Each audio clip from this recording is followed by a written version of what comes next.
السلام علیکم۔ حضرت خالد بن ولید رضی اللہ تعالیٰ عنہ نے عیسائیوں کے ایک قلعے کا محاصرہ کیا تو ان کا سب سے بوڑھا پادری آپ کے پاس آیا۔ اس کے ہاتھ میں انتہائی تیز زہر کی ایک پڑیا تھی۔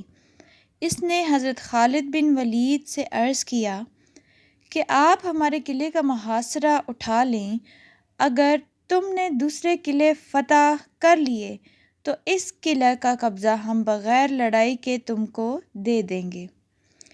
اس پر حضرت خالد بن ولید رضی اللہ تعالیٰ عنہ نے فرمایا، نہیں، ہم پہلے قلعہ کو فتح کریں گے، بعد میں کسی دوسرے قلعے کا رخ کریں گے۔ یہ سن کر بوڑھا پادری بولا، اگر تم اس قلعے کا محاصرہ نہیں اٹھاؤ گے تو میں یہ زہر کھا کر خودکشی کر لوں گا اور میرا خون تمہاری گردن پر ہوگا۔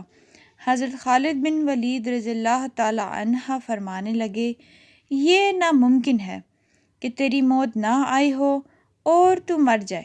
بوڑھا پادری بولا، اگر تمہارا یہ یقین ہے تو یہ لو پھر زہر کھا لو۔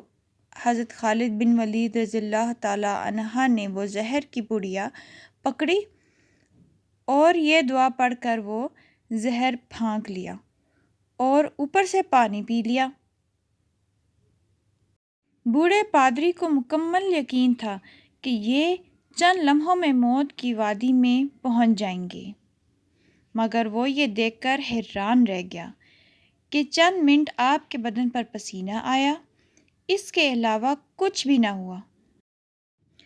حضرت خالد بن ولید رضی اللہ تعالیٰ عنہ نے پادری سے مخاطب ہو کر فرمایا، دیکھا، اگر موت نہ آئی ہو تو زہر کچھ نہیں بگاڑتا۔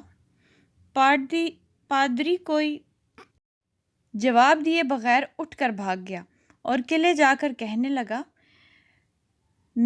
اے لوگوں، میں ایسی قوم سے مل کر آیا ہوں کہ خدا تعالیٰ کی قسم اسے مرنا تو آتا ہی نہیں، وہ صرف مارنا ہی جانتے ہیں۔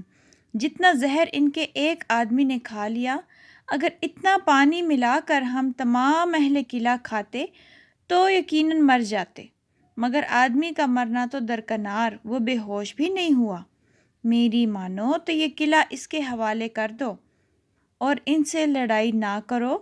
چنانچہ وہ قلعہ بغیر لڑائی کے صرف حضرت خالد بن ولید رضی اللہ تعالیٰ عنہ کی قوت ایمانی کی فتح ہو گیا۔